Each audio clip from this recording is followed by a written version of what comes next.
Décision Plus est au service des investisseurs boursiers depuis 1987, au tout début de l'autonomie boursière. Notre logiciel de graphique Market Vision Plus et notre logiciel de code dynamique Trader Plus en ont fait sa renommée. Nous sommes encore ici parce que nous évoluons sans cesse et que nous servons bien nos clients.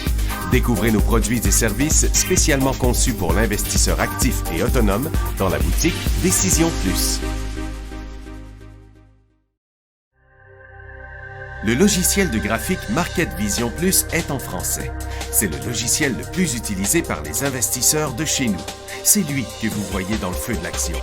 Trouvez, classez et analysez plus facilement avec cet outil sans pareil pour suivre la bourse et prendre les meilleures décisions. Gardez vos titres à l'œil avec Market Vision Plus. Consultez la boutique Décision Plus pour en faire l'essai pendant 10 jours sans aucun frais, c'est garanti.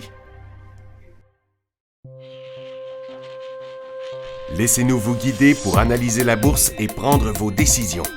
Les analystes de Guru.tv feront tout le travail pour vous. De minute en minute, nous classons les titres selon leur situation technique. Nous révélons les signaux d'achat et de vente. Nous publions des recherches poussées et nous prodiguons des conseils en temps réel. Ça commence avant l'ouverture et ça se poursuit jusqu'à la fermeture des bourses.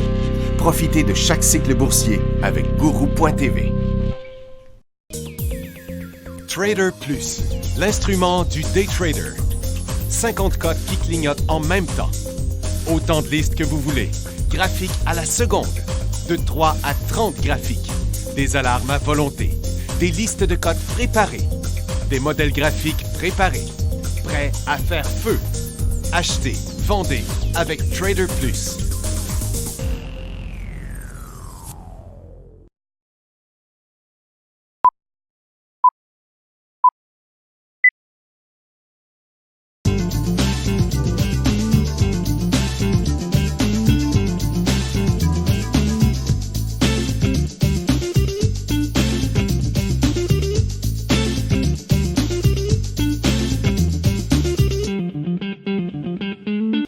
Bonjour, bienvenue dans le feu de l'action, émission de 11h30. On a des marchés qui sont en hausse de près de 200 points. Ce matin à 8h, on était en baisse de 100 points. À 9h30, 9h45, on est retourné en baisse de 100 points. Puis on est en hausse de 200, volatilité de 300 points.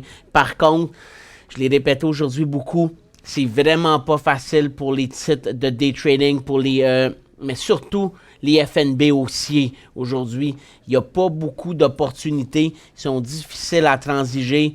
Donc, on va commencer rapidement avec Nasdaq. Si on regarde Nasdaq, si le rebond continue à bien aller, on va gagner encore 1,5 points. Lui, c'est peut-être lui qui a le plus de potentiel.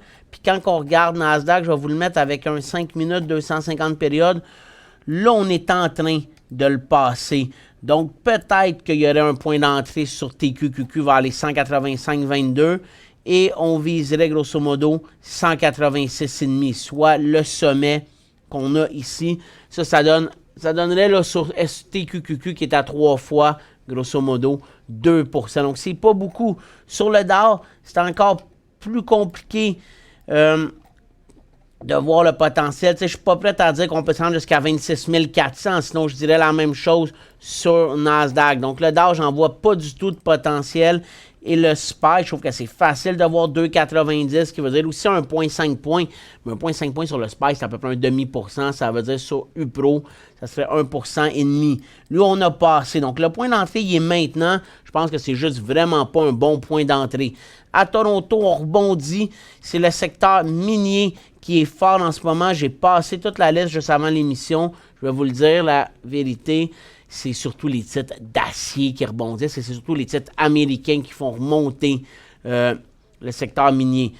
Le secteur financier est fort aussi au Canada. Énergie, c'est solide. Ça se tient bien. C'est un rebond, mais on n'a pas de point d'entrée intéressant. C'est un peu mieux aux États-Unis. Il y a quelques titres en day trading qui a de la place dans le rebond, mais il faut être vigilant puis il faut voir que c'est un rebond. Et le pétrole est déjà en train de se dégonfler, lui, sur les inventaires. Donc, je ne suis pas convaincu que ce mouvement-là va tenir toute la journée. Dans les autres secteurs canadiens là, qui montent, services aux collectivités, donc c'est surtout, là, je vous dirais, mine, finance, CS, CD qui explique la hausse au Canada, on parle d'une hausse d'un demi%. C'est vraiment le Dow qui est en hausse de 7 dixièmes qui est plus fort, parce que Nasdaq, c'est juste une hausse de 3 dixièmes. Les petites capitalisations, bien, ça, c'est l'indice que je surveillais. Vous le savez si vous êtes sur Guru.tv. Là, j'en ai parlé beaucoup hier, beaucoup ce matin. Je trouve qu'on est dans une position idéale pour une vente à découvert. Donc, pour ouvrir une position sur TZA, le baissier. Mais uniquement si on passe. Ce matin, ça avait l'air positif quand on a touché 144,31. Mais, tu sais, gars, je vous le mets ici en 30 minutes, ça va-tu marcher? On voit les derniers creux. Ce matin, on pensait qu'on y allait, puis c'est tout de suite là que ça leur rebondit. Là, on arrive presque au couloir, au rebond. Si on traversait les 147,6, donc à peu près ici, pas tout à fait 148 qui était notre sommet, on pourrait peut-être rebondir à 149. Donc ici non plus, je ne trouve pas qu'il y a beaucoup de potentiel. Le potentiel est à la baisse. Si on y retourne, croissance, c'est stable. TX60 rebondit à cause du secteur financier. TX40 rebondit un peu à cause des mines, puis surtout de l'énergie. Puis le TX40, TX20 aussi, c'est de l'énergie. Le pétrole, donc on rebondissait hier, puis aujourd'hui, quand on regarde le pétrole sur 2 jours, ça a l'air quand même assez bien. Ça a commencé hier, et aujourd'hui, ça l'a jumpé. C'est vraiment là, hier, je pense que c'est parce que là, on chutait en fin de compte lundi, après que Trump a dit qu'il était prêt possiblement à rencontrer des dirigeants iraniens. Après ça, hier, on a rebondi parce qu'on s'attend, parce que là, je pense que le marché a réalisé que c'était pas si tôt que ça allait arriver si ça l'arrivait. Et aussi, on a rebondi avec un espoir que les inventaires allaient nous montrer une diminution de l'offre. Et ce matin aussi, on a rebondi sur le couloir pour la même raison. Les inventaires ont fait une tentative à la hausse avant d'en faire une plus vraie à la baisse. Et là, on a rebondi, mais on dirait qu'on pourrait retourner. Mais pour que ça soit vraiment plus négatif, il faudrait passer à 11,55. Pour l'instant, c'est le secteur le plus intéressant pour le day trading. On va le regarder ensemble. C'est des petits rebonds. Il faut trouver ceux où il y a le plus d'espace jusqu'au couloir haussier. Le gaz aurait pu être prometteur. Pour l'instant, c'est le statu quo après l'ouverture à la hausse. On est directement sur le couloir. Donc, vraiment, ça aurait fallu un deuxième point. Moi, je verrais 17,80 environ comme point d'entrée, là. Donc, un peu plus haut que le sommet qu'on a fait de 19,70 aujourd'hui. L'or, légère pause. Pas beaucoup d'inquiétude. Si vous les avez achetés ici, vos titres. Hier, c'était surtout une journée pour du day trading, même que je pense que c'était une journée de prise de profit pour ceux qui en ont acheté vendredi. C'est ce qu'on a fait, nous, avec notre choix d'analyste de Eldorado Gold. Puis aujourd'hui, ben, ça l'a ouvert en hausse, puis ça s'est dégonflé. Donc, pour l'instant, c'est plus intéressant. Puis hier, on était déjà un peu late. Donc là, si vous les avez achetés hier, autre qu'en day trading, ben là, ça se peut que vous perdiez un petit peu d'argent en ce moment. Je n'étais pas en mode panique sur l'or. Ça va beaucoup dépendre où le rebond peut aller aux États-Unis. L'argent aussi, on a dégonflé. Le dollar américain reste stable. Le dollar canadien ne bouge pas. L'euro était quand même le pound en baisse ce matin en raison de la nouvelle en Angleterre, qui est probablement une des rares nouvelles qu'on a eues ce matin. Je vais vous ouvrir la barre de questions. Je ne l'avais pas encore faite. On n'ira pas au bumper. On va faire la première pause vers 11h42, la deuxième vers 11h50. Aujourd'hui, c'est une émission d'1 heure, donc n'hésitez pas à m'envoyer vos questions. On va avoir vraiment beaucoup de temps pour y répondre. Donc, du côté de l'Europe, là, c'est le premier ministre. C'est ça, premier ministre en Europe? Oui, au UK, oui. Donc, c'est Boris Johnson, le premier ministre de l'Angleterre, qui a confirmé mercredi matin que le Parlement serait suspendu pendant plusieurs jours après le retour des vacances et que ça va juste être réouvert pour le discours de la reine du 14 octobre qui va, en fin de compte, exposer les plans du gouvernement post-Brexit. Donc, en fin de compte, ce que Boris Johnson dit, parce que le Brexit, c'est le 31 octobre, il dit « J'ai pas besoin de vous voir. Ça ne va rien donner. Il n'y en aura pas de discussion. Il n'y en aura pas d'entente sur le Brexit. Ça ne fonctionnera pas. Donc, ça va être un hard Brexit. Vous viendrez écouter le discours de la reine, puis on verra ce qui arrive le 1er novembre. » Un petit peu ça qui arrive. Pour le moment, le marché ne réagit pas du tout à ça. Il y a des députés qui ont dit qu'ils allaient essayer de former une coalition pour l'empêcher de pouvoir faire un hard Brexit. On verra ce qui va arriver. De toute façon, Boris Johnson dit depuis le début que si c'est le hard Brexit, c'est le hard Brexit. Il a tenté de trouver, je pense, des arrangements, des compromis la semaine passée avec Merkel, avec Macron. Je pense que l'Europe est en position de force, ça ne plaira pas. Puis lui, ben, je pense qu'il ne veut juste pas accepter l'entente que l'Europe lui propose. Donc, pour le moment, c'est ce qui arrive avec l'Angleterre. On va avoir un hard Brexit, puis on verra ce qui va arriver pour l'instant. Je pense qu'il faut faire attention à... faut pas anticiper des catastrophes. À chaque fois qu'on a anticipé des catastrophes, là, je m'en souviens encore... Élection de Donald Trump, je me souviens, là, ça c'était genre le 20 novembre ou dans ces dates-là, quand c'était sûr que c'était lui qui rentrait, les futures montraient 6, 7, 800, 900 points de baisse. C'était la catastrophe. Le lendemain matin, on ouvrait en baisse de 200 points, puis la bourse augmentait depuis ce temps-là pendant à peu près 2 ans de temps, ou jusqu'à pas longtemps aujourd'hui. Je me souviens même chose du Brexit, le référendum. Ça me semble que c'était un dimanche qu'il fallait qu'il vote, ou je dirais un dimanche. Donc, ça aussi, on le savait pas mal dans la soirée, dans la nuit, que ça s'enlignait mal pour le camp du oui. Les futures aux États-Unis montraient aussi une débandade. Le lendemain matin, on ouvrait presque even, puis ça changeait plus rien. Donc, il ne faut pas penser que le hard Brexit va amener une catastrophe. Surtout pas penser que ça va toucher les États-Unis. Il ne faut pas s'inquiéter de ça. Il va peut-être avoir du mouvement le lendemain du 31 octobre. Je pense que ce qui est important aux États-Unis, là, c'est ce qui se passe avec la Chine, puis c'est ce qui se passe chez eux, et les risques de récession et autres qui augmentent en raison des problèmes avec la Chine, en raison du fait que le secteur manufacturier aux États-Unis a de la difficulté, puis qu'en ce moment, c'est soutenu par le consommateur américain, toutes les bonnes nouvelles. Mais est-ce que lui, le consommateur américain, il peut continuer à sauver le marché? Et je pense que donc c'est sur ça qu'il faut se concentrer quand on analyse les bourses canadiennes et américaines. Les taux obligataires, d'ailleurs, c'est la raison pour laquelle on baissait de 100 points ce matin. On va y arriver. Ce matin, le Dow a chuté. Je vais vous le montrer ici sur mon SPY avec un 5 minutes, 150. On va regarder la fermeture. Donc, on est en très légère hausse à partir de 6h30 jusqu'à 8h. On a chuté. On a chuté parce qu'encore une fois, cette nuit, les taux ont inversé. Le 2 ans est passé au-dessus du 10 ans, mais la différence cette nuit, c'est que le spread, l'écart entre le 2 ans et le 10 ans, a atteint son niveau le plus élevé depuis 2007. On a atteint 5 points de base. C'est pas beaucoup, mais toutes les dernières fois qu'on l'a touché, on l'a touché 4-5 fois depuis 2 semaines. La première fois qu'on l'a touché, c'est mercredi, il y a 2 semaines, quand le Dow a perdu 800 points. Mais, donc, on croisait d'à peu près 1 point pour à peu près 1 heure. Là, je ne sais pas si on est encore en croisement en ce moment ou à l'heure qu'on se parle ou pas, mais plus que l'écart devient grand, ben, plus qu'il peut rester longtemps avec des taux négatifs, puis plus que ça montre que ben, peut-être qu'il y a des risques. Je pense qu'il faut faire attention au mot récession ici, mais même si on enlève le mot récession, il y a des risques de ralentissement de plus en plus importants et de plus en plus visibles. Puis ça va affecter les compagnies, les résultats financiers. Et si les résultats financiers sont affectés, ben ça veut dire que les multiples d'évaluation sont probablement trop élevés. Puis c'est pour ça que ça va baisser la bourse si elle a à baisser.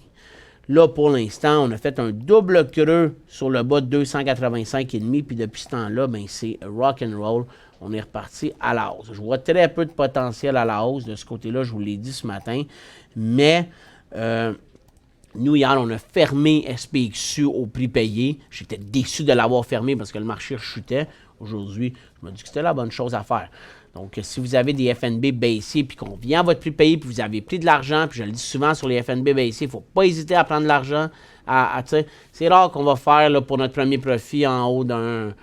Regarde, je pense sur SPXU vendredi, on a pris un profit la même journée qu'on l'a recommandé. On a fait à peu près 4,5 4,2 excusez-moi, 4,2 puis lundi, on était borderline. Hier, on a fait un faux décrochage, puis on a vendu là-dessus.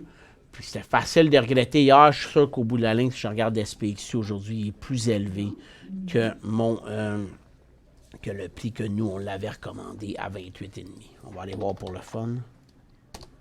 Donc, on est rendu à 20. On est revenu à peu près, grosso modo. Donc, nous, on l'a vendu à peu près à 28,40. Là, on est revenu. Donc, si vous avez du SPXU, puis vous l'avez pris un profit, ben, on n'hésite pas. Parce qu'on ne peut pas aller beaucoup trop. On ne peut pas aller beaucoup ben en bas de tout ça. Là. Peut-être qu'on peut retourner vers les 28 et 30, dépendamment à quel prix vous avez pris votre profit, mais effacez pas trop de votre gain là-dessus.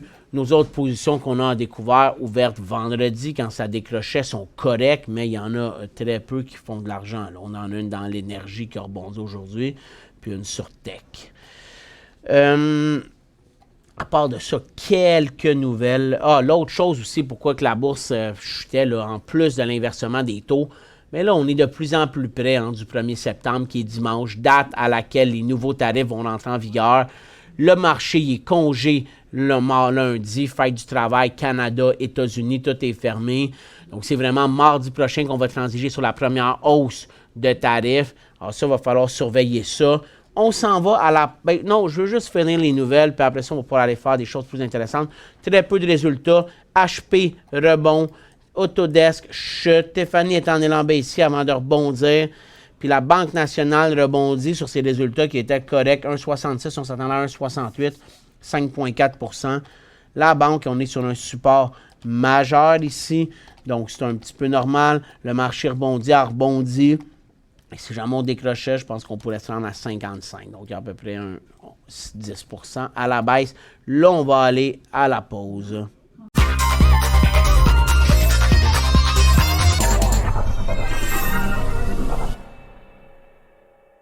5 bonnes raisons de gérer vos investissements avec Banque Nationale Courtage Direct. Des frais de commission fixes à 9,95 en tout temps pour tous les clients et à partir de seulement 6,95 si vous êtes un investisseur actif. Aucun frais d'administration annuel si vous détenez plus de 20 000 $ dans vos comptes. La possibilité d'ouvrir des comptes enregistrés en devise américaine.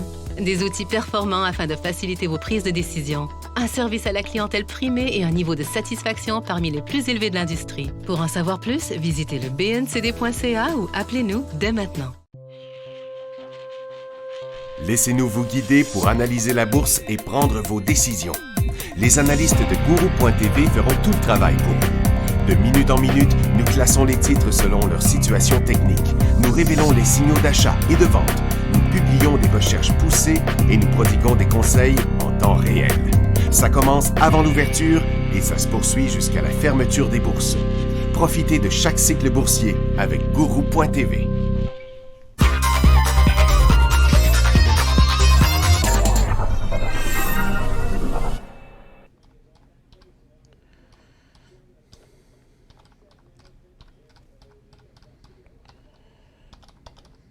Bonjour, excusez-moi, je suis en train de regarder le secteur d'énergie parce que je veux vous montrer les titres que je pense qui ont le plus de potentiel pour rebond. Je suis juste en train de regarder ça. Je veux juste les trier ici comme ça rapidement. Trier, on va mettre les I et les S en premier. Donc ça va donner ça, puis notre secteur d'énergie, on va l'envoyer en haut. Donc, si on vient voir nos secteurs rapidement, là, orifère, on est stable, ça reste haussier, c'est le seul matériau suit orifère. Du côté des secteurs baissiers, télécom est repassé aussi, c'est passé neutre. Énergie va revenir neutre aujourd'hui, là, ça c'est certain, on fait des nouveaux hauts, malgré que le pétrole se dégonfle. Finance aussi va revenir neutre. On attendait vraiment une confirmation aujourd'hui, je pense qu'on l'a. Santé reste baissier, on va le passer aussi tantôt. Puis métaux de base, bien là, avec le revirement complet. Donc vraiment, nos deux secteurs, c'est métaux de base puis énergie aujourd'hui. Dans nos secteurs neutres, le service aux collectivités pousse un petit peu. Je n'ai pas remarqué de titre, mais il pousse parce que les taux sont faibles. Hein. Par exemple, le 10 ans aux États-Unis a atteint 1,48 quelques. On a passé en bas des 1,50. Puis le taux de 10 ans est en bas des 2 %.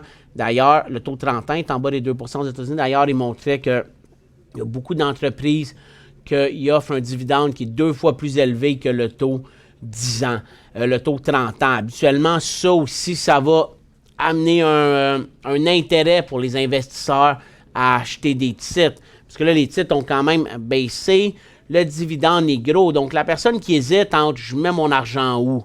je mets tout ça dans une obligation à 30 ans qui me rapporte 1,9 % ou je vais mettre ça dans un titre de qualité que je sais qu'il y a des chances de baisser encore, mais que sur 10, 5, 10, 15 ans, bien, je vais probablement faire de l'argent dans des titres de qualité, je parle. Puis en plus, je vais recevoir un dividende plus élevé que le taux d'obligation que j'allais faire. Mais c'est ceux qui font ça, il faut qu'ils acceptent que ça chute.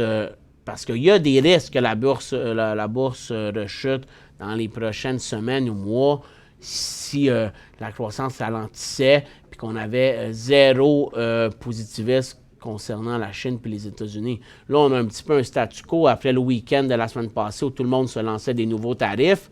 Il ne s'est rien passé cette semaine, mais on ne sait pas s'ils vont se voir en septembre. On ne sait pas quand ils vont se voir après ça. Puis on ne sait pas s'ils se parlent parce que quand Trump il dit qu'il les appelle, de l'autre côté, ils disent qu'ils les appellent pas.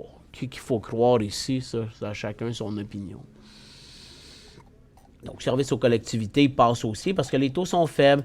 Les autres secteurs, là, peut-être consommation discrétionnaire, mais il n'y aura pas d'investissement à faire ici dans ce secteur-là avec le double sommet qu'on a à 2,10. Donc, ça rend le swing trading en ce moment là, à peu près nul. Et vraiment, on se concentre sur le day trading. Il y a 2 secteurs aujourd'hui qui se démarquent et on va commencer avec énergie. Donc, énergie, là, quand on le regarde, je dirais que le potentiel est jusqu'à 126. 4 points. 4 points, c'est à peu près 3%.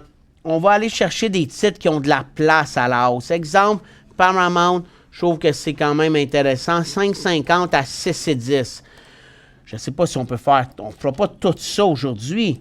Mais regardez, si on redécolle à 5,54, déjà, on a des chances de faire un peu d'argent. Puis si on va chercher une marge de manœuvre, on peut prendre un petit profit aujourd'hui, garder le reste. Et si jamais on l'achète 5,55, on se prend 5,75. Grosso modo, 4%. Ce qui est quand même pas si mal pour une journée. Moi, je prendrais un profit comme si c'était un day trading. Mais si le lendemain, ça rechute, on vend, puis on a fait notre argent. C'est ça, ça va être une stratégie ou juste de viser le rebond. Pour l'instant, au Canada, c'est un peu moins intéressant parce que le secteur, comme on l'a vu, il reste jamais, tandis que si je vous montre le secteur énergie aux États-Unis, moi j'aime mieux regarder XLE, bien, il y a eu une progression un petit peu plus grande, mais lui aussi, il est jamais là. Lui aussi, il faut qu'il passe ça ici. Donc, puis pour passer ça, bien, je pense qu'on va avoir besoin d'un petit peu de pétrole qui revienne. Ce n'est pas le cas pour l'instant. Alors, on revient à nos secteurs énergie. POU, c'est une option. On regarde. Lui, déjà, tu sais, Kelt, je l'aime un peu moins parce que le couloir. Avec le couloir, il pourrait arrêter tout de suite. Mais s'il passe ça, ça va être 3 $ le prochain objectif. Donc, prochain point d'entrée, on devrait passer 2,75 de petit couloir. L'avantage de POU, c'est qu'il y avait moins pour moi de couloir quand on regarde ça. Après ça, Mullen aussi a pas mal fait son mouvement.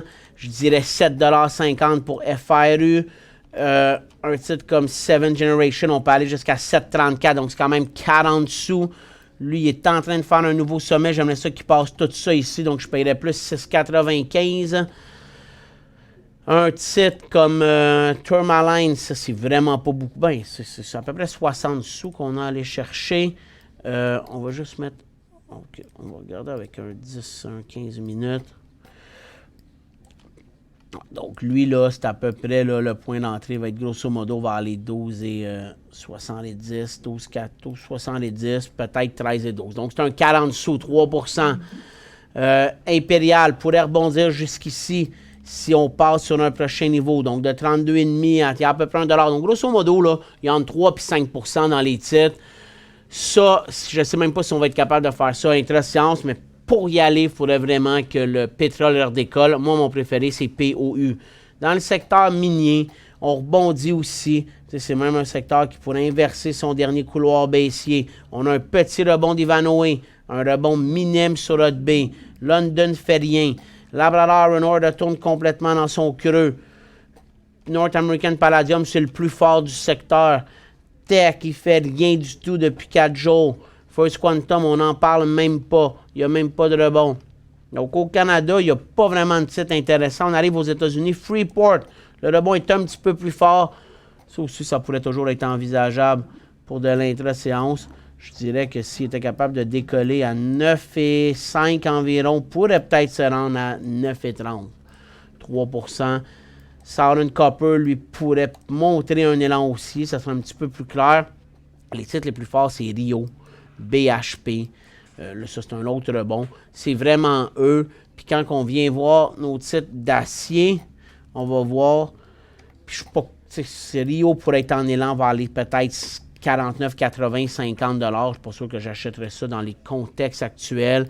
Un titre comme ArcelorMittal qui décolle pourrait déjà être un peu plus intéressant parce qu'on a eu un mini rebond de stabilisation plus haut que le bas complètement. Donc, c'est comme un deuxième niveau. ATI aussi serait plus intéressant. ATI en intra-séance, on va le regarder avec un 5 minutes. Il se démarque un petit peu. Il y a quand même eu plusieurs points d'entrée aujourd'hui sur ce titre-là. Donc, l'acier, c'est ce qui est le plus beau dans les métaux de base en ce moment. Les titres américains, c'est vraiment juste des rebonds. Donc, je dirais ATI, Arcelor, BHP, Rio, c'est les plus intéressants pour jouer des rebonds dans le secteur. Secteur orifère, lui, c'est une pause qu'on a. Pas de la grosse baisse, mais il n'y a pas de mouvement. Donc, on ne pense pas à ouvrir de position sur ce secteur-là aujourd'hui. Consommation discrétionnaire qu'on a vu qui était presque en décollage. Il y a toujours QSR qui est fort. Puis le reste, j'ai vraiment vu rien d'autre. Un rebond de Martin Ria. Il faudrait voir si Magna rebondit. Il y a quand même Magna, il y a un certain poids dans l'indice. Bon, je pense que lui, là, il explique beaucoup la hausse aussi. Regardez ce qu'il fait. Magna, c'est un des titres avec la plus grosse capitalisation boursière du secteur. Donc, il y a le plus de poids. Santé, on va aller voir le pot. Je vais vous le dire. Premièrement, je trouve que Weed, hier, il décrochait, là, puis ça aurait pu être une opportunité de day trading. Ce que j'aime avec Weed, c'est qu'on a passé ce support-là. Le prochain est autour des 25 $. Si le marché reprenait à la baisse, je dirais que ça peut être un des intéressants. Le point de sortie n'est pas très loin. On va aller 30 et 40, ça peut être intéressant. Afria aussi, je trouvais qu'il était beau parce qu'on a à peu près 1 $ à aller chercher. Lui, c'est à peu près 7,80 le point de sortie. Il l'a fait ce matin, il faudrait juste revenir. Lui aussi, on n'a pas besoin d'aller bien. On ne sort pas si loin que ça. T'sais, si je mets un 15 minutes, on peut faire ce couloir-là. Même que, ouais, donc s'il revient, on sortirait vers les 8,30, 7,80, 8,30. Ce matin, s'il avait chuté, j'aurais dit qu'on aurait pu sortir à peu près vers les 8,10. C'est les deux seuls qui sont vraiment intéressants. Aurora pourrait décrocher, mais son potentiel est beaucoup moindre parce qu'il va décrocher vers les 7,25 et son potentiel est à 6,50. 10% environ, mais la perte va être plus grande parce que lui, il faut sortir beaucoup plus loin. Le mouvement est plus serré que si on prend lui ou si on prend Weed, qu'on est capable de sortir presque vers 32,5 s'il rechutait. Les autres titres, là, pour le moment, dans la marée, c'est tous des rebonds, mais moi, je ne vois pas beaucoup de potentiel de jouer ça intra-séance à la hausse. On va aller à la deuxième et dernière pause, puis après ça, on commence à répondre à vos questions. Pour joindre Michel Carignan et son équipe par courriel, écrivez à michelcarignan@decisionplus.com. 5 bonnes raisons de gérer vos investissements avec Banque Nationale Courtage Direct. Des frais de commission fixes à 9,95 en tout temps pour tous les clients et à partir de seulement 6,95 si vous êtes un investisseur actif. Aucun frais d'administration annuel si vous détenez plus de 20 000 $ dans vos comptes. La possibilité d'ouvrir des comptes enregistrés en devise américaine. Des outils performants afin de faciliter vos prises de décision. Un service à la clientèle primé et un niveau de satisfaction parmi les plus élevés de l'industrie. Pour en savoir plus, visitez le bncd.ca ou appelez-nous dès maintenant.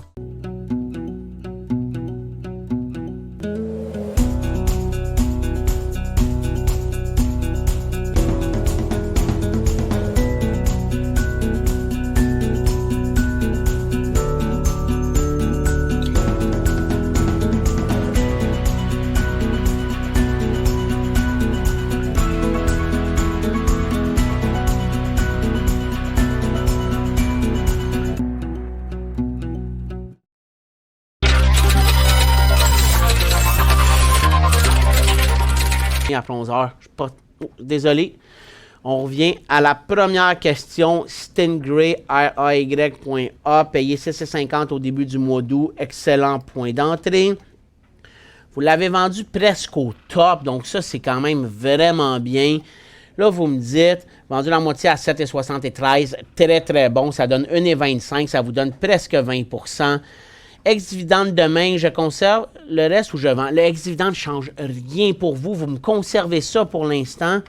Je vais vous le dire, même si demain il décroche là, sur l'ex-dividende, parce que je ne sais pas c'est combien le dividende, mais vous allez le recevoir, ce dividende-là, parce que vous avez l'action probablement depuis suffisamment longtemps. Habituellement, le holder of record, c'est 2 jours avant le ex-dividende. Ça veut dire que vous allez l'avoir, le dividende. Donc, le dividende, on va donner un exemple, il est 5 sous. Ça aurait quand même du bon sens, 20 sous de dividende sur un an, sur un titre de 65 cents, ça serait même probablement pas mal. Alors, disons là, que Stingray, là, il perdait 10 cents. Moi, je le garderais. Mais regardez, c'est combien le dividende, puis regardez, ça va être quoi la perte de Stingray, puis enlever le dividende à ça. Tu sais, comme s'il va à 7,50, sans le dividende, là, donc le dividende était 5 sous, là, ça serait comme 7,55, puis ça serait trop serré.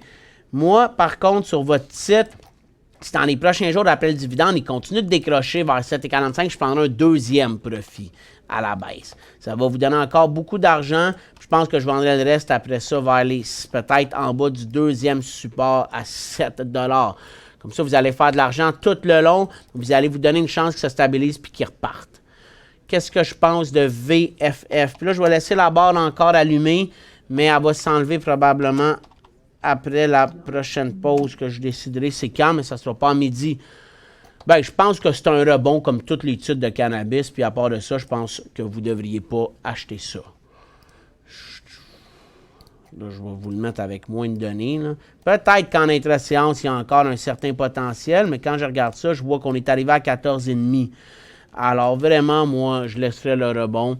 J'oublierais ça. AGU à combien? Bien là, le signal d'achat sur AGU, là, c'était la semaine dernière.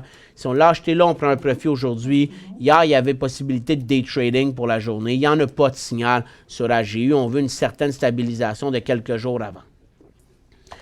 Banque Laurentienne. Vous l'avez payé 45,50. Donc, direct ici. C'était pas tout à fait en élan. Et là, vous me dites, vous l'avez vendu la moitié à 43,90. Résultat financier demain. Je conserve le reste ou je vends? Bien, moi, c'est là que je ne comprends pas votre stratégie. Pourquoi vendre la moitié si vous voulez vendre? Moi, je ne comprends pas ça. À perte, moi, je vends tout ou rien. Parce que, tu sais, vous voulez perdre moins, tant qu'à perdre moins, aussi bien perdre rien, tu sais. Puis là, vous me demandez si vous devriez vendre ou pas le reste. Tu sais, pour moi, ça l'a... Pour moi, par contre, c'est une question que vous deviez vous poser avant de décider de vendre ou pas. Est-ce que je vends 100% ou pas? Si vous vendez la moitié, c'est parce que vous voulez conserver le reste. Donc, je ne devrais pas vous dire l'inverse. Ça n'aurait pas de logique. T'sais. Moi, j'ai de la misère avec ça. Moi, pour moi, les banques, premièrement, on devrait acheter le Big Six, là, qu'on parle. Puis même, je pense qu'on devrait acheter le Big Two. Là.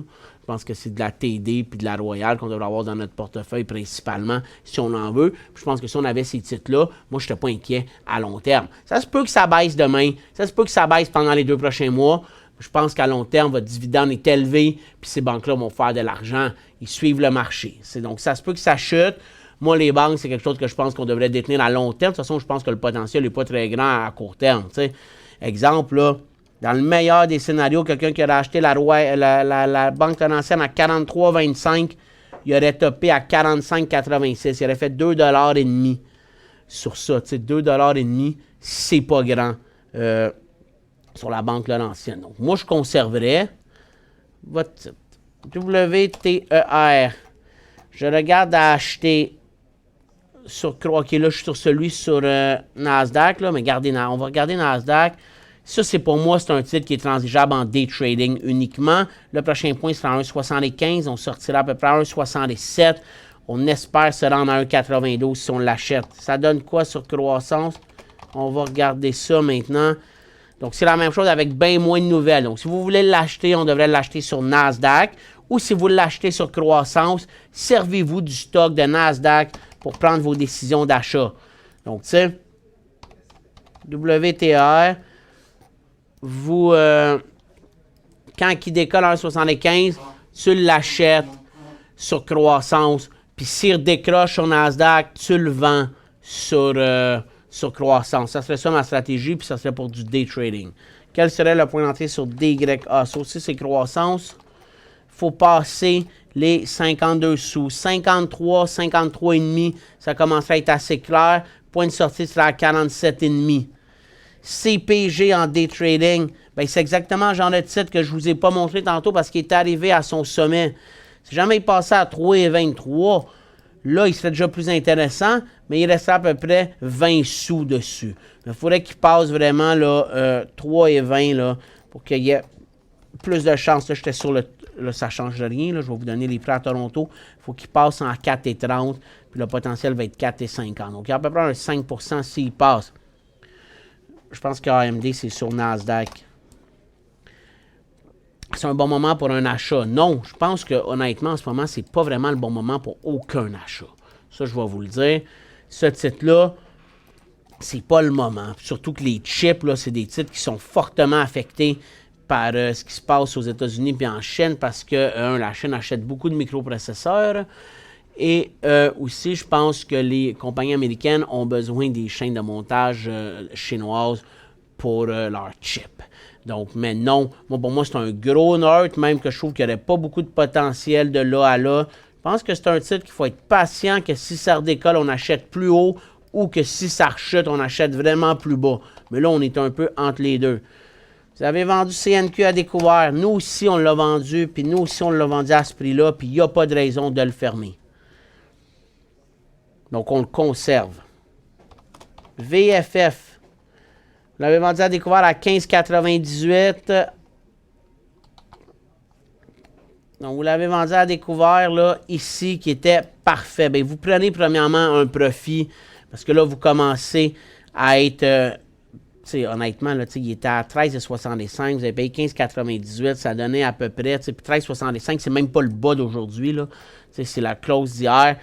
Donc, de 16 à ça, c'est 2,25 $. Vous faisiez de l'argent, vous en faites encore.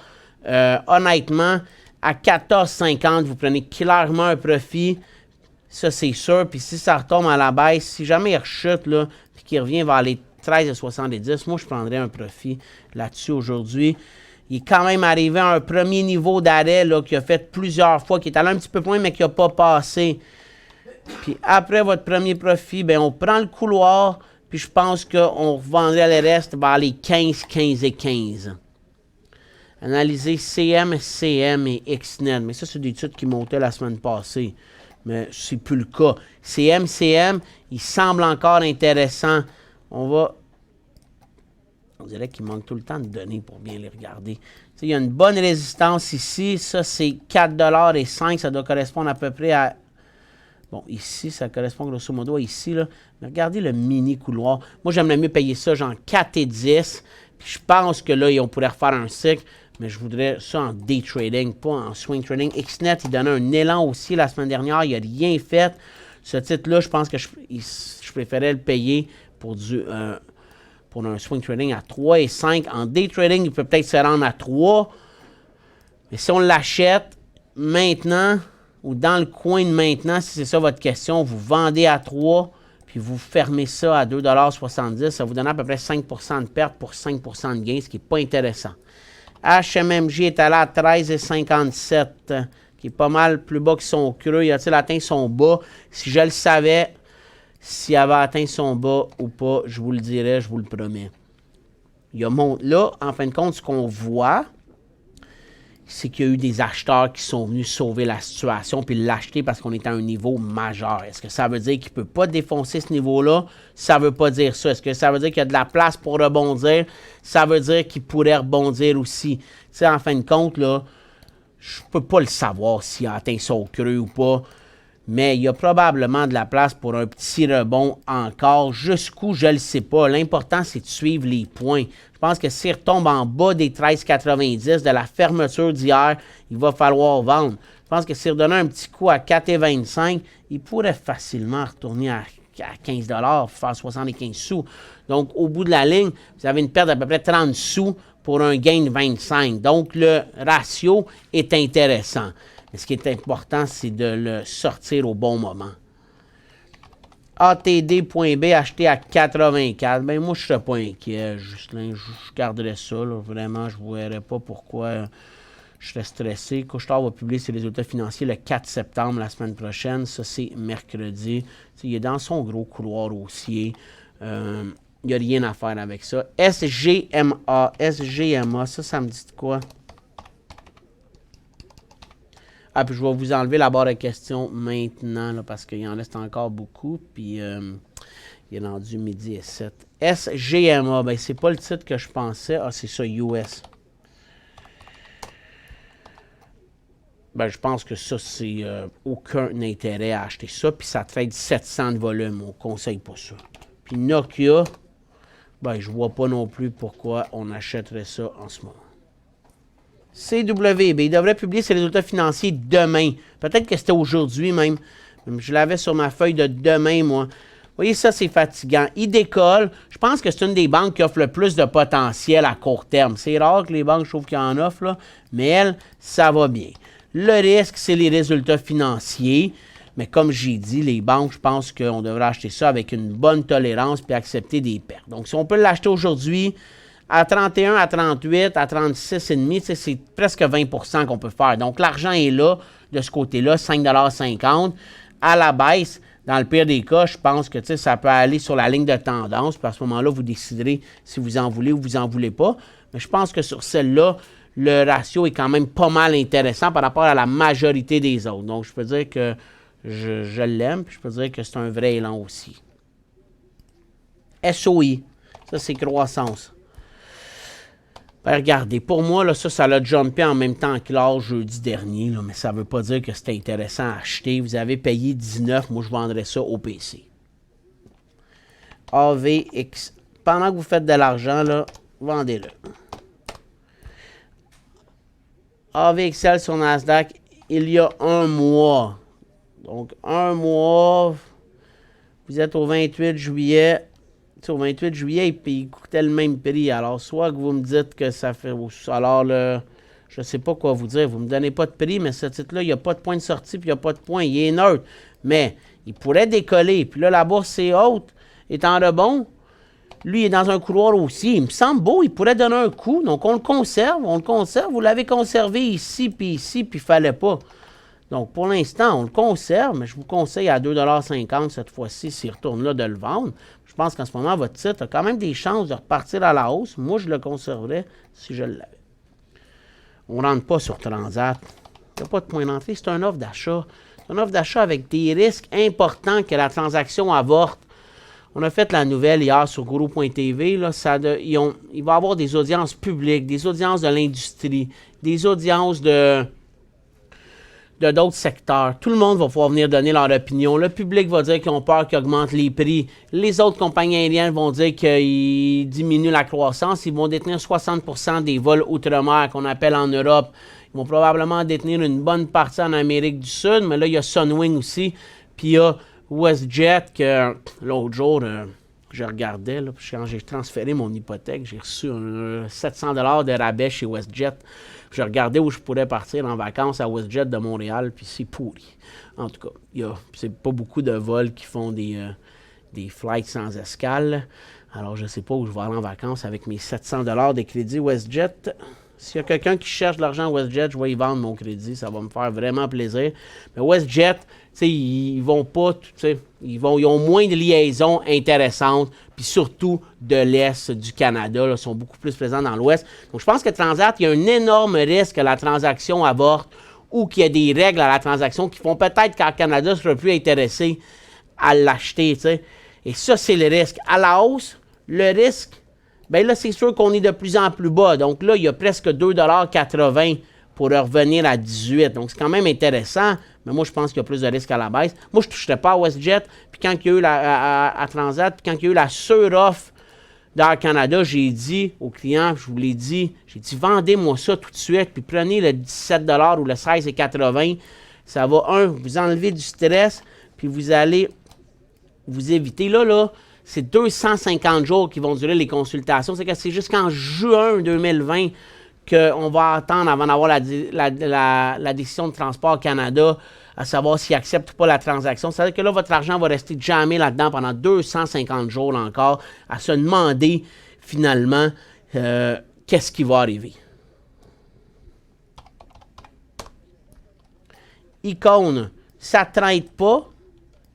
Donc, je serais quand même prudent avec un titre comme ça. À 1,75, il redécolle. S'il est là le prix, à 1,50, on sort. C'est quand même un gros point. Le positif, ce titre-là n'a pas chuté dans la dernière crise. Il a même décollé.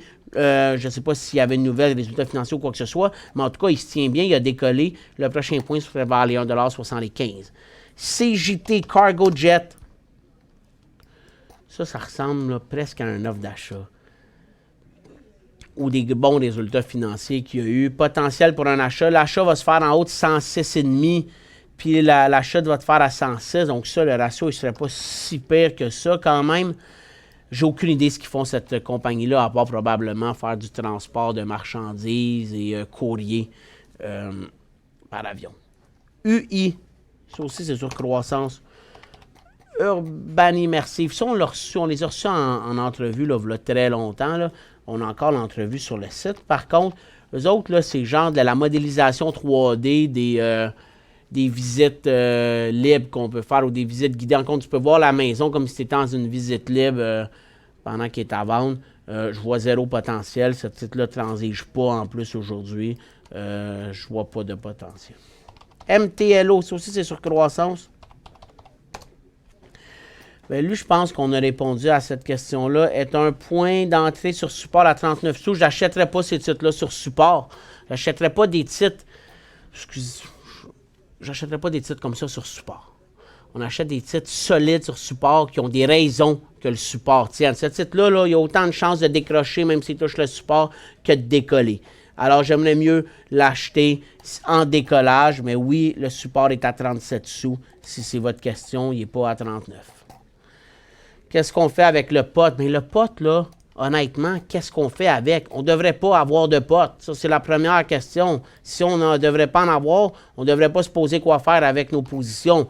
Là, il manque de détails pour répondre à votre question. Puis si on a encore du pot aujourd'hui, mais c'est parce qu'on y croit à long terme, sûrement, parce qu'il y a eu juste ça, des points de sortie depuis mars dans le pot. Il n'y a pas eu d'un point d'entrée qui a fonctionné. Peut-être quelques titres qui ont monté, mais quand on regarde le secteur, il n'y a pas grand-chose de bon dans le secteur. PIF. Lui, il est en élan hier, très serré. Il revient en élan. Ça ne fait pas beaucoup de volume. C'est un service aux collectivités, producteurs d'électricité. Il n'y a pas grand-chose à dire là-dessus. Il y a quand même un potentiel d'à peu près 1,30 $, presque 10 %. Puis je pense qu'on sortirait sur l'inversement. Donc, à peu près 50 cents de perte pour 1,20 $. Donc, le ratio est bon. Moi, je rentrerais vers peut-être 14,25 $, 14,30 $. Je ne suis pas convaincu que ça va aller jusqu'ici, ce titre-là. J'ai acheté Eldorado à 19,13 $. Eldorado. Il y a 2 ans. Est-ce que je vais en perte ou j'espère que ça monte? Mais là, je continuerai de le garder. En ce moment, tout va bien. Se rendre à 19, c'est toute une mission que vous demandez. Là. C'est ici votre prix. Donc, mais là, il y a vraiment zéro raison. Je peux comprendre que là, on est en hausse puis que vous vous dites c'est le temps. Attendez au moins que ça l'inverse le couloir. Tant qu'à... puis vous allez avoir une perte, peut-être une perte un peu plus grande, mais rendu là, je pense qu'on attend que ça l'inverse le couloir. Si la bourse continue de chuter, l'or va reprendre. L'or va super bien, Eldorado va bien. On le conserve pour l'instant, mais je pense que si on retourne sur l'inversement du couloir, peut-être que ça devrait être la fin pour votre titre. Là. Mais pour l'instant, on le conserve. Bien ça, j'ai répondu tôt. Ben là, il y a...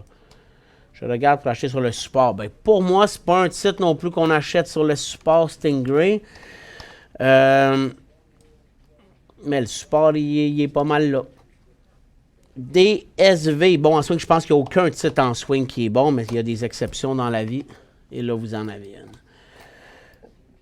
Donc ça, je ne sais pas ce qu'ils font. Ils sont dans les métaux précieux. Est-ce que c'est de l'or ou des diamants? Je vous dirais qu'il est rachetable à 55,5, mais la question que vous devez vous poser avant de l'acheter, c'est le prix de sortie. Est-ce que vous sortez sur le support ici, 52,5? Je pense que c'est là, on l'achètera à 56, puis on sortira à 52,5 pour une perte de 3,5 parce qu'on n'ira pas à l'inversement du couloir. BEP.UN, bien ça c'est un service aux collectivités. Ça fait partie des titres qui montent. On a vu que le secteur est en élan aussi. Donc oui, potentiellement, c'est bon.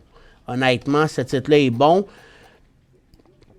Puis, si vous attendez à sortir sur l'inversement du couloir, vous perdez à peu près 1,5 $. C'est pas si pire. Le potentiel est difficilement définissable. Mais tant que les taux vont rester bas, je pense que ces titres-là vont performer. Tant que la bourse va être, je dirais, volatile, difficile, avec des risques, des titres comme les services aux collectivités qui versent des dividendes, qui ont des revenus solides. On n'arrêtera pas de se chauffer demain parce que ça va mal. Donc, je pense que c'est des titres défensifs intéressants. Je ne pense pas que vous allez aller chercher des millions de pourcentages. Donc, tu sais, je pense que vous pouvez peut-être surveiller les taux en même temps obligataires. TLT. Tu sais, quand TLT monte, d'après moi, ça veut dire que les taux baissent. Ça veut dire que BEP.UN pourrait être intéressant. Vous avez shorté SNC. Oui, je l'ai vu aussi ce matin, puis je me disais, il est en train de nous décrocher ça. Prix du short, 17,5. Objectif 10, ben, c'est sûr que 10, ça me semble beaucoup, là. Tu sais, le problème avec... vous n'êtes pas très loin de votre short. Vous faites juste 1,75 $, 10%. Tu sais, c'est à quel prix que vous allez sortir s'il sort. Tu sais, si vous sortez à 18,5, vous perdez 1 $ d'un côté. Quand vous, là, vous en faites 1,75 $. Donc, c'est tough, mais je ne me rendrai pas jusqu'avec ma 100% de ma position à 10 $, là, ça c'est certain. Puis j'essaierai de sécuriser ça, quitte à peut-être en vendre 25%. Puis, tu sais, comme ça, au moins, s'il revient à votre prix payé, ben, ou s'il revient à, tu sais, peut-être un 25 maintenant, un autre 25 si jamais il revenait vers 16,70, puis comme ça, vous pouvez vous permettre d'attendre de voir s'il peut briser la résistance. Je trouve ça un petit peu hasardeux parce que, tu sais, il n'a pas bougé beaucoup depuis votre short, puis il en a fait beaucoup de chemin à la baisse, donc je ne suis pas sûr de savoir ce qui reste comme potentiel de ce côté-là. CU, bien ça, c'est un autre service aux collectivités. Il n'est pas décollé, mais il pourrait y aller. Lui, par contre, j'aime mieux BEP.UN qu'on m'a montré tantôt. Lui, je pense qu'il y a quand même de la résistance à 39,40, donc son potentiel est de 1 $. BEP.UN est préférable. À quel prix le prochain signal d'achat? Bien, ATD.B. Moi, j'attendrais ces résultats financiers, là, mais je vous dirais que ça va être en haut de 84. En haut de 84, là, il va reprendre son couloir aussi en hebdo. Puis là, il pourrait avoir un momentum pour passer les 87,5. Donc, en haut de 84, 85. Le secteur du pot pourrait-il avoir un léger revirement? J'ai vraiment dit léger. Je pense qu'il peut avoir un rebond à court terme. T'sais, on l'a vu tantôt, là, je pense qu'il peut avoir un rebond peut-être jusqu'à 15 $. C'est sûr qu'on a beaucoup chuté. On est passé de 23,5 à 14. Donc, c'est une grosse chute. On a atteint un niveau majeur. Si on regarde les indicateurs, là, regarde, on a un croisement bien en bas du 20%. Quand on a fait des nouveaux bas hier, puis ce matin, on n'est pas allé plus bas sur l'histogramme. C'est un autre signe de revirement. Le MACD, par contre, il n'a pas croisé du tout encore. Regardez la dernière fois, là. Il avait croisé quand on a eu ce rebond-là. Ça ne veut pas dire qu'il ne peut pas commencer, mais je pense qu'il y a peut-être potentiellement un rebond à très court terme et léger. SPXU, c'est le S&P 500 que ça suit. Donc, ça suit le SPY. Il n'y a pas de titre parce que c'est un effet de levier. Donc, c'est des contrats à terme, des options majoritairement qu'il y a dans ces titres-là à effet de levier. Mais ça représente le S&P 500. VLN Toronto. Ça, je ne sais pas c'est quoi. Valener, c'est-tu Valener? Velan. Payé 9,60 $. Vendu la moitié à 7,50 $. Vous voyez, encore une fois, honnêtement, je pense que vous... Je ne sais pas pourquoi vous l'avez acheté. Là. Ça, c'est la première raison. Dans le décollage, c'était correct. Point de sortie ici, point de sortie ici, point de sortie ici sur un gros support. Puis là, vous l'avez vendu vers les 7,50 quand il a donné un dernier coup. Vous l'avez vendu la moitié. Donc là, je pense qu'on le conserve. Pourquoi vendre juste la moitié dans un titre qui est catastrophique? Excusez, je comprends juste pas la logique. Donc, je ne voudrais pas de logique à vendre le restant maintenant. Acheté à 61,36, ben moi je le conserverais, la Banque nationale. Je pense par contre que si ça passe, si ça ferme vers les 59,70, 59,50, là quelqu'un pourrait avoir une raison de le vendre en disant j'en rachèterai plus bas à 55. Là on pourrait avoir une raison parce que ça va être majeur comme décrochage et clair. En attendant, vous conservez, puis vous espérez que si on décolle, on reparte dans un cycle haussier puis que les banques fassent des nouveaux sommets. MRU, tantôt, on a vu que conso de base poussait un petit peu. MRU peut avoir un point d'entrée aujourd'hui. C'est la 3e journée, mais hier, il n'était pas en élan, il était serré. On sortira à 54, vous perdez 1,50$ là-dessus. Épicerie, titre défensif. Je ne sais pas c'est quoi le dividende que Métro verse. Après moi, c'est un petit dividende, mais on a un secteur défensif. Un titre qui va bien Métro dans son secteur. Si on le regarde, c'est un des plus solides. Regardez, mais l'Oblast aussi se tient bien. George Weston aussi. Bon, Maple Leaf, on va l'oublier. On va aller voir l'autre épicerie. Empire aussi. Donc, tu sais, moi, Métro, c'est mon épicerie. Donc, je vais choisir Métro. Mais honnêtement, je pense que oui, c'est un point. Puis c'est un go sur Métro. C'est des titres défensifs. Je pense que si la bourse chute, ces titres-là vont mieux se tenir. Ben, je l'ai dit, 15 $, à peu près 75 cents. Magna est en léger rebond. On l'a vu tantôt dans la consommation discrétionnaire, mais il n'y a pas de point d'entrée sur Magna. Point d'entrée sur H, ça c'est Hydro One. Le point d'entrée pourrait être juste un petit peu plus haut. Donc ça aussi, c'est un service aux collectivités. Ça devrait bien se tenir. Lui, on va briser au moins tout ça à peu près. Potentiel sera à 26,46. Donc on a 2 $ de potentiel. FM, c'est pas le temps de l'acheter. Non. Regardez ça. Ça, c'est en hebdo. Là. En hebdo, c'est catastrophique. On n'achète pas des titres comme ça qui chutent dans des métaux de base avec ce qui se passe avec la Chine. On a juste un rebond. Oui, le rebond, il a l'air gros aujourd'hui, 200 points. Mais dans nos marchés, c'est pas grand-chose.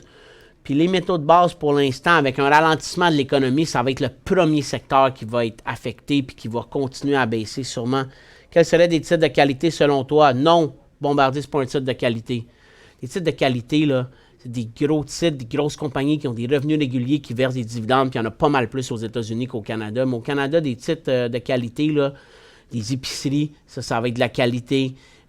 Défensif en ce moment. Les banques, c'est des titres de qualité. Ça ne veut pas dire que ces titres-là ne baisseront pas.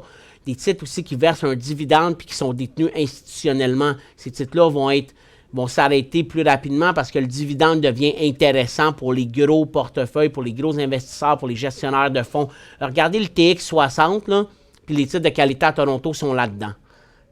Après ça, aux États-Unis, les titres de qualité, ça va être en ce moment dans la consommation de base. Un Walmart, c'est de la qualité. Les grosses technologies, c'est de la qualité. Ça peut plus être volatile, mais ces titres-là, ils ont des positions dominantes. Un titre de qualité, CP/CNR au Canada, c'est des titres de qualité. Visa, Mastercard aux États-Unis, il faut qu'il y ait des positions dominantes, puis qu'ils soient forts dans leur marché, qui versent un dividende, qu'il y ait des croissances de revenus, puis qui sont détenus institutionnellement. C'est toutes les raisons qui font que ces titres-là vont moins chuter. Ça ne les empêchera pas de chuter si la bourse, ça chute vraiment fortement. Puis pour le moment, on ne peut pas dire qu'on a chuté vraiment fortement encore. On perd à peu près 5%. On est encore pas très loin des sommets. Moi, je pense que facilement, on peut se rendre ici. Si on rechute là, tous les titres vont chuter, mais il y en a qui vont chuter pas mal plus que d'autres. MT à New York, bien ça, c'était dans les beaux titres. T'sais, en anglais, on dit que des titres de qualité, c'est les blue chips. Si vous faites Google blue chip, là, c'est une recherche de blue chip, vous allez voir des exemples. Johnson & Johnson, Procter, ces compagnies-là.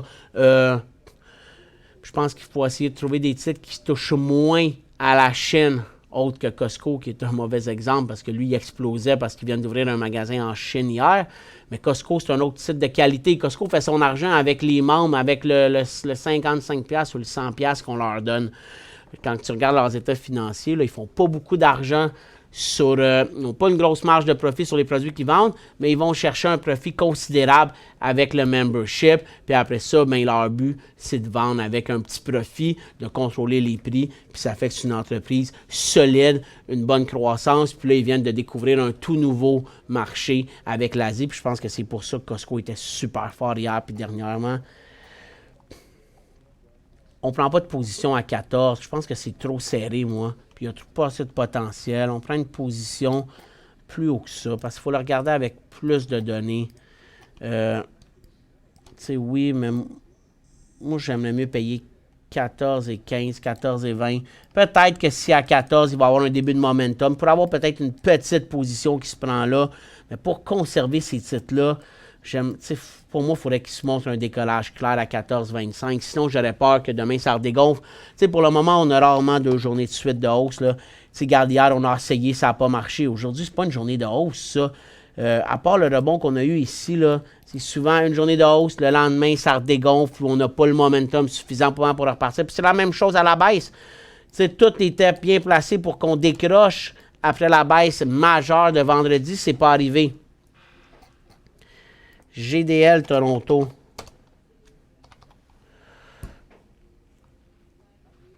Ça, honnêtement, je comprends pas pourquoi qu'on achèterait ça. Lui aussi, vous l'avez acheté à 5,45, ça fait pas de volume, il n'y avait pas de point d'entrée. Puis vous en avez vendu la moitié aujourd'hui, il fait 100 de volume. Donc là, vous vendez à perte des moitiés, mais il n'y a pas. Je comprends pas pourquoi qu'on vend à. Puis vous me demandez encore si vous conservez ou pas le reste. Je pense que en vendant, vous vous donnez la réponse. Si on vend, c'est parce qu'on n'en veut plus. Donc on devrait le vendre à 100%. Moi, en tout cas, je pense ça. NTR. Acheté à 65,20, on va aller voir le Toronto. Ben, regardez. Lui, là, à 63,5, on vend. Ça, c'est clair. Le potentiel, c'est qu'il revienne à 72. C'est une grosse formation neutre. Il l'a fait plusieurs fois, ce cycle-là. Donc, il y a un potentiel. Est-ce que je prendrai un profit avant les 72? Probablement, dépendamment de ce que ça fait. Mais pour le moment, on conserve. Puis ce que vous visez, c'est un premier profit. Peut-être il va aller 68, 69. Là, il y a quand même un point où il aurait été souvent à cette ligne-là. Puis après ça, deuxième profit au top ou fermeture au top, dépendamment de ce que ça fait. Mais la transaction va se faire comme ça. TRZ a baissé au lieu de monter sur l'approbation de l'offre d'Air Canada. J'ai tout expliqué pourquoi tantôt. Avec les analyses sur l'énergie, le point d'entrée sur POU est bien 5,50.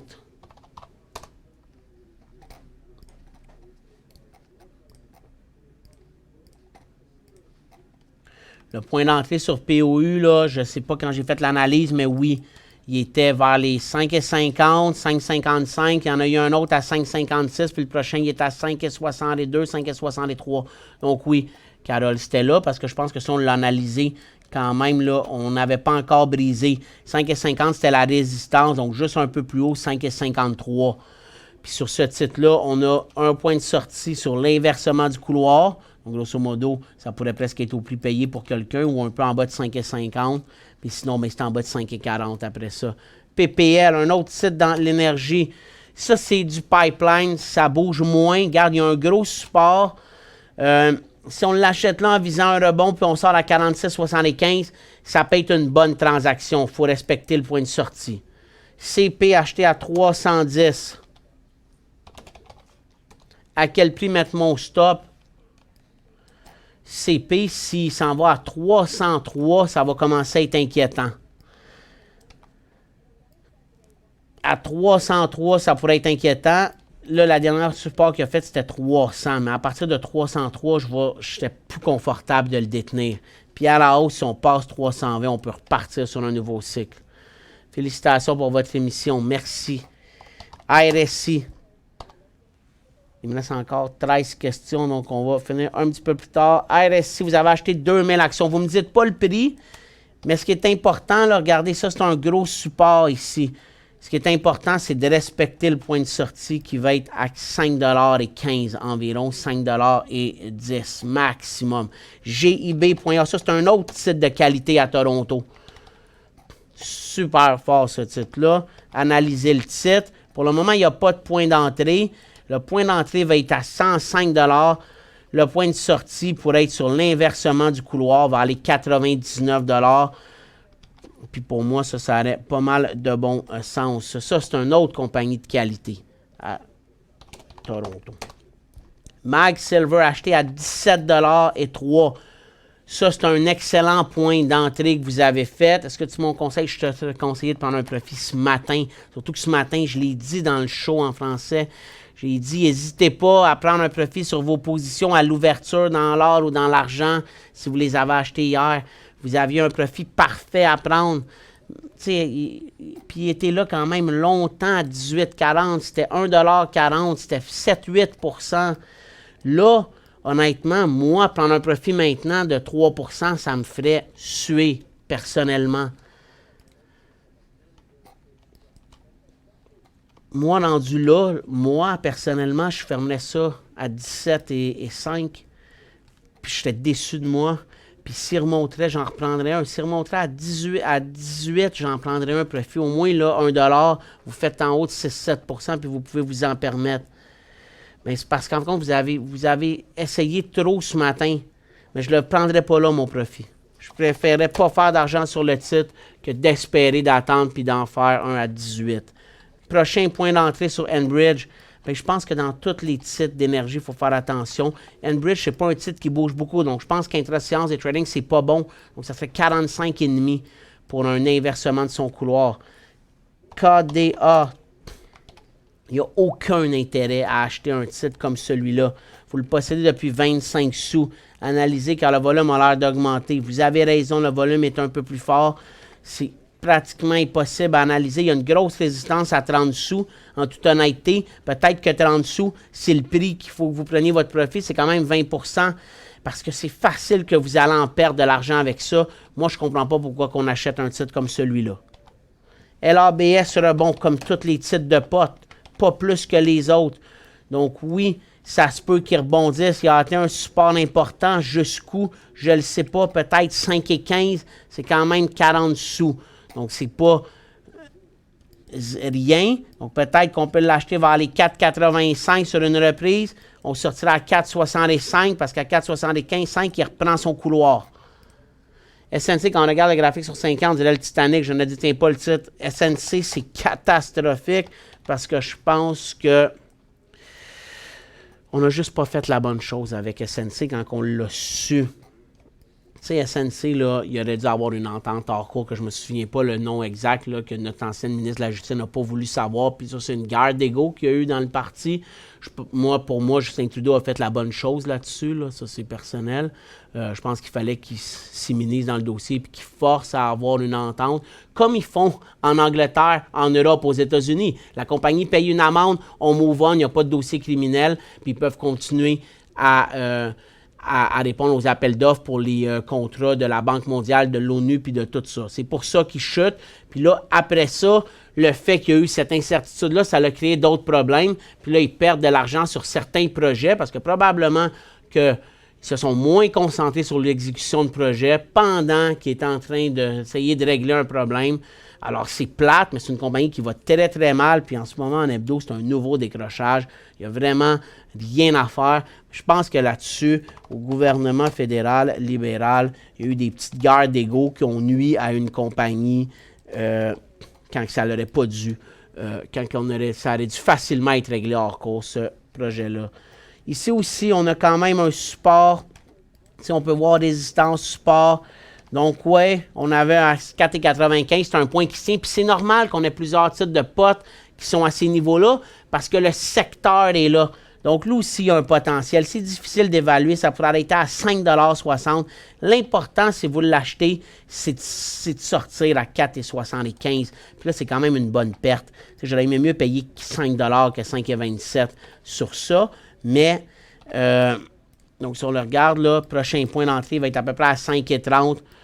Puis maximum, vous sortez là, à 4,80 $. Tu sais, 4,80 $, 5,30 $, c'est 10 %. Je trouve que c'est beaucoup. C'est pas vrai. Dans ce contexte-là, en plus, là. Mais ouais. C'est à peu près ça. C'est peut-être même un petit peu plus haut que 5,30 là, pour être plus confortable. 5,38 $. Puis, gars, si vous ne voulez pas le tenir longtemps, 5,20 $, on va reprendre à la baisse puis avoir des chances de retourner vers les 5 $. Ça va être là. Sinon, vous attendez de voir s'il peut retourner à 4,95 $, 5 $, puis vous l'achetez à ces niveaux-là. EMA, c'est du service aux collectivités. Il ne fait rien pour l'instant. Ça devrait être pour être un titre qui décolle. La grande question avec ces titres-là, c'est ont-ils déjà beaucoup monté, puis ont-ils déjà suffisamment monté, parce que les taux baissent depuis longtemps, puis les taux, ils ont-ils beaucoup de place pour baisser en bas d'1,5 sur le 10 ans aux États-Unis? Je ne suis pas convaincu. C'est le seul pays qui a encore des taux positifs dans les gros pays. Donc, tout le monde là, qui veut investir, investisse aux États-Unis en ce moment. Ce qui met de la pression sur les taux obligataires, donc peut-être que ces titres-là vont pouvoir y aller. L'autre avantage, c'est les dividendes, comme j'ai dit plusieurs fois. Le point d'entrée serait ici. Pour le moment, le plus beau qu'on a vu, c'est BEP.UN, qu'on m'a posé la question. MRU, c'est un go. EMP.A, il était vraiment pas loin d'MRU. SCS, il n'y a aucune raison d'acheter ce titre-là en ce moment, puis il n'y a pas de support. Que pensez-vous de... On a tous répondu à ces questions-là aujourd'hui. Costco décollait hier, c'est une titre solide. Couche-Tard, c'est 85. Hydro One, il n'y avait pas beaucoup de potentiel. Puis TRP, c'est Common Bridge, mais en plus solide. Parce qu'il y a beaucoup moins chuté. Mais on ne touche pas à ça tant qu'il n'a pas passé ça. La résistance est tellement grande.